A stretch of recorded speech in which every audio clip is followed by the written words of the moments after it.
The second theme I want to focus on in today's program has to do with the absurdity of the government shutdown that has been so much in the news with the new year. There is something so crazy here that it bears some focus on why it's happening. Look, on the one hand, we're going to have a wall built, according to our president, even though every piece of evidence that I can see, including the testimony of Border Patrol people and people who have been in charge of the borders for decades, is that a wall will not do the job. Not only will the wall, no matter what it is, be penetrated by people who want to get through it, but cities, towns, airports, trains, and boats provide all kinds of ways around that limit. Let's remember, everything we have done to prevent immigrants in the past didn't work. Just like everything we have done in the so-called war on drugs seems not to do the job. And the notion that a wall will be able to do what everything else was unable to do and what previous walls have been unable to do, and even set aside the ethics of it all, is a strange focus for a society like ours with the range of problems we have. Then there is the kind of equal absurdity. We're not going to spend $5.6 or whatever it is billion. $5.6 billion is an awful lot of money, but compared to a budget in this country, which is $4.4 trillion each year of the federal government, that amount of money is pocket change. What is that about? If this is a serious issue, then the money is the least of it. And yet we're hearing the money is a big issue, and we're hearing that the wall will do the... What's going on here? Well, it's clear that the Republicans, led by Mr. Trump, are appealing to their mass base by building a wall and pretending that this is going to solve the problems of this country, which is a stretch beyond even my capacity to get my head around.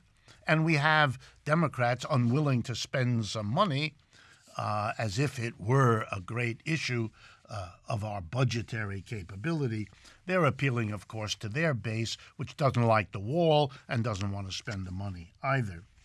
It's strange that you shut down a government, which, by the way, costs already more than what is not being spent on the wall, damaging people present and into the future, causing all kinds of pain, financial and otherwise, hamstringing the government from functioning, as each of these two parties panders to a relatively small base that are its regular supporters. This is a society in which the little bit of social consciousness that sort of enables us to function as a community is clearly breaking down. In a way, the deterioration of our public schools is another symptom of this lack of a sense of a society and a community that needs to be sustained, that needs to have a reasonably shared notion of its priorities that it can then pursue.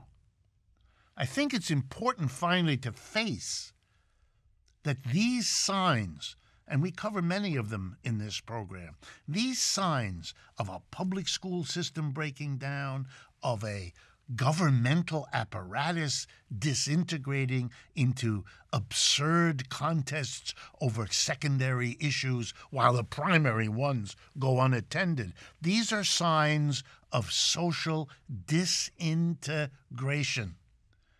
And they have to be taken seriously, because if something isn't done that faces that fact, it will continue to deteriorate and may get us to a point where we'll be unable to prevent the final dissolution.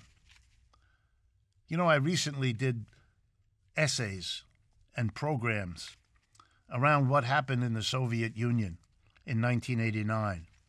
The Soviet Union didn't come to an end because they were attacked from outside. They didn't come to an end because of some external collapse.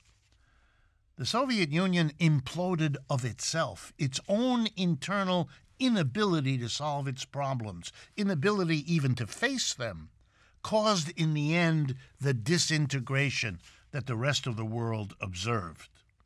Question: are we observing that here now? And if you can't answer it right away, think about it.